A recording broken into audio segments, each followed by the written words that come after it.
Olá, seja bem-vindo. Nesse vídeo eu quero conversar com você sobre esta questão, que está em alta aí em relação às igrejas de paredes pretas. Vamos conversar sobre isso. Então fique até o final porque eu quero falar com você sobre pelo menos 3 pontos que eu acredito que seja importante a gente refletir sobre esse assunto. Para você que chegou através desse vídeo, seja bem-vindo. Eu sou Abraão Soares, este é o meu canal. E eu convido você também a fazer parte dele, apenas se inscrevendo. Aqui nós falamos de Bíblia, teologia, vida cristã, indicações de bons livros para você, tá bom?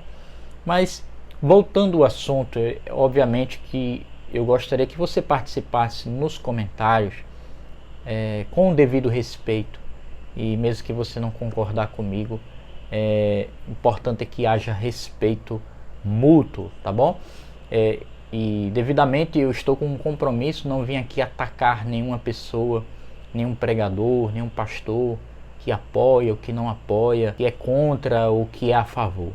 Apenas eu quero trazer reflexões que eu julgo ser importante a gente pensar. Então eu trouxe aqui até algumas anotações, eu vou estar olhando aqui para a gente poder caminhar nesta reflexão. Primeiro ponto que eu trago para a gente pensar é que a parede preta ela é um recurso nada mais que estético, né? Um recurso estético. E o objetivo desse recurso, que muitas vezes é influenciado lugares e casas de evento, principalmente do exterior, normalmente de igrejas que já são assim há mais tempo nos Estados Unidos, esse recurso valoriza, dá uma ênfase, um foco na pessoa que está falando, né, no pregador, na palavra, naquele que está conduzindo o culto. Então este recurso seria em dar ênfase ao pregador.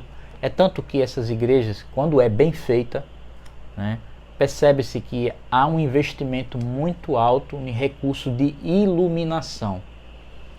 As paredes normalmente escuras, se você não investe em iluminação, você vai ter um peso ali, uma escuridão, uma penumbra terrível, né? Então, normalmente, quando essas igrejas elas investem, né, nesse tipo de estética, automaticamente é necessário ter uma boa iluminação. Então, você tendo a iluminação, você traz o foco ao pregador, aquele que está conduzindo o culto.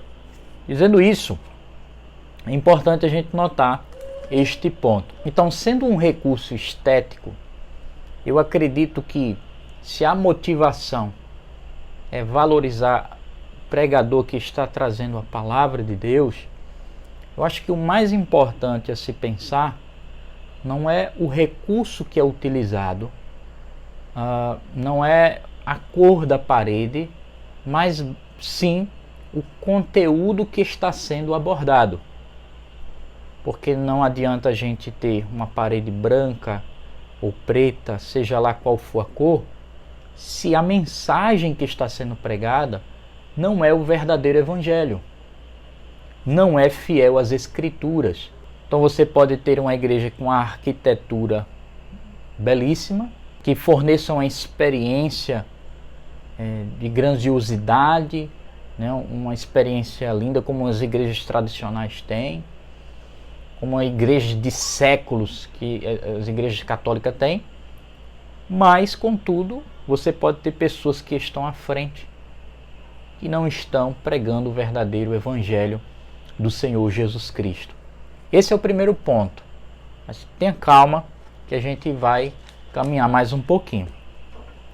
O segundo ponto que eu trago aqui, que não é porque a gente acredita, vamos dizer, se eu sou da posição que acredito, não tem nenhum problema, é um recurso estético, é um recurso para valorizar até mesmo o pregador que está levando a palavra de Deus, né? Até porque se a gente é contra isso, então a gente vai ser contra as novas tecnologias. A igreja no tempo de Jesus não tinha parede preta, também não tinha bateria, não tinha guitarra, não tinha microfone, não tinha som elétrico. Então assim, contudo, é preciso a gente considerar, reconhecer aquelas igrejas que preservam, né, uma estética que para eles já é tradicional. Existem igrejas que têm uma tradição de conservar o prédio como um patrimônio histórico daquele ministério, daquela denominação. Então, o que é que eu estou dizendo aqui? O primeiro ponto é, não vejo nenhum problema, é um recurso estético que pode até valorizar e melhorar tudo que é feito para valorizar e melhorar. Amém, que seja bem recebido com as motivações corretas. Que eu coloquei aqui que o ponto principal é o conteúdo que está sendo pregado e não os recursos que é utilizado. Contudo, é essa ressalva que eu trago.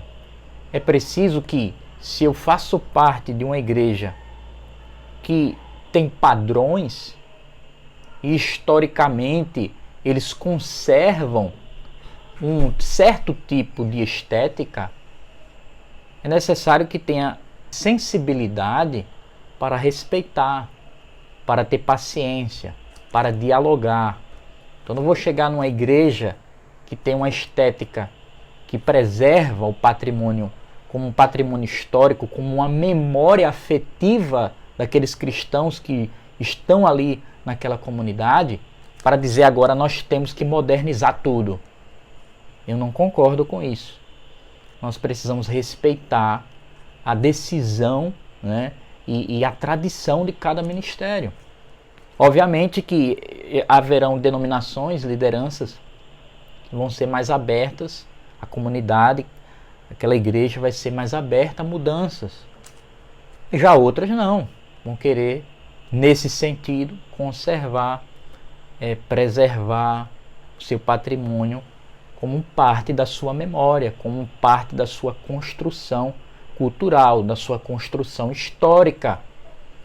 Então, nesse sentido, sim, é preciso ter respeito, tá? Então, esse é o meu segundo ponto que eu acho essencial. Primeiro, eu não vejo problema algum uma igreja ter uma parede preta, recursos visuais, recursos que sejam de iluminação, que valorizem o pregador, aquele que está levando a palavra. Mas, em segundo lugar, é preciso ter respeito daquelas comunidades, aquelas igrejas que também preservam, que valorizam seu patrimônio histórico e que não estão abertos para esse tipo de mudança.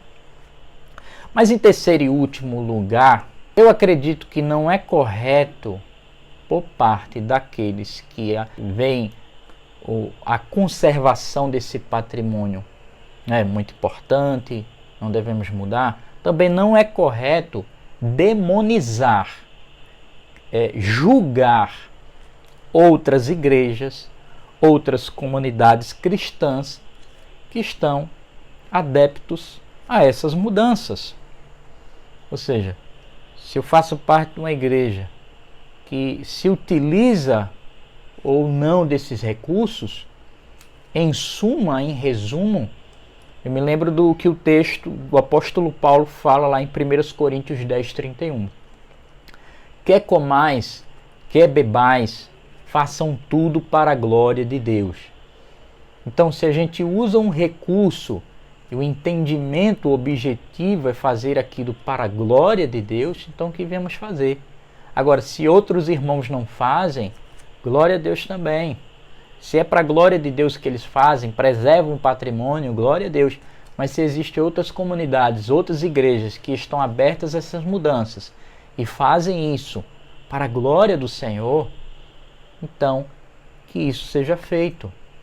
Tá? Então, às vezes a gente povoa o ambiente de muito julgamento, de muita crítica e de pouca mesa, de pouco diálogo. Infelizmente isso acontece muito no Brasil, em muitos âmbitos, né? Tanto político, como religioso, como teológico, e é uma coisa que não deveria ter entre os cristãos. Mas eu espero que de alguma maneira eu tenha ajudado você a ampliar a visão, a pensar esses pontos, acima de tudo que venhamos agir com amor, com respeito. Se você faz parte de uma igreja, se você é jovem, você tem um pastor mais velho e que não é mais fechado para essas mudanças, o respeite, né, o considere, seja submisso, porque na realidade isso são aspectos muito secundários, que não são centrais para a fé. Como eu disse e volto a dizer, mais importante é o conteúdo daquilo que é ensinado, do que é pregado no púlpito desta igreja, tá? Então eu vou me despedindo por aqui, que Deus abençoe você e nos vemos aí nos próximos vídeos, se assim Deus permitir.